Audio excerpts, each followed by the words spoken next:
Gusto mo rin bang makagawa ng cake na hindi na kailangang i-bake? So, ito na yun guys. So, first, itong crushed na graham, nilagyan ko lang ng minelted ko na margarine. So, since hindi pa siya enough, kasi ayan, nagbuhaghag pa siya, dinagdagan ko lang siya ng evaporated milk ng paunti-unti hanggang makabuo or makagawa ako ng isang dough.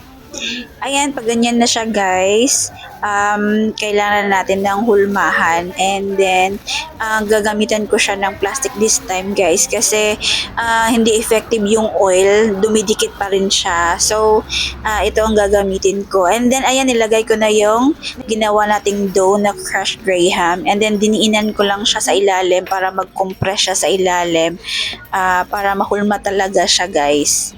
Ayan, so pag okay na siya guys, iset aside lang natin and then sa pan, maglalagay tayo ng isang sachet na gulaman, 1/2 cup na water, and then yung kalahati lang na condensed milk na mango, and then yung tira nating evaporated milk. And then nag-cubes ako ng yung mangga and then i-combine natin siya hanggang mag-boil siya guys. Pag kumulo na siya, okay na yan siya.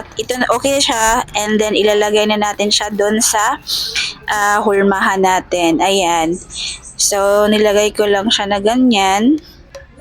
Ayan. So, dahan-dahan lang guys para ayan, malalagay natin siya lahat. Ayan, okay na siya.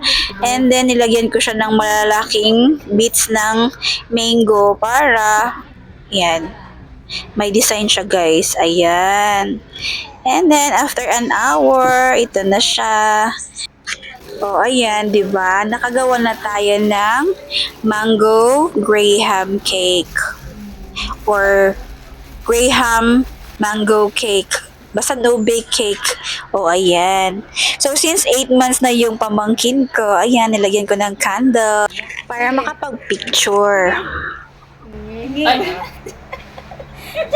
Naman akong kamot siya. Nakatawa na lang siya.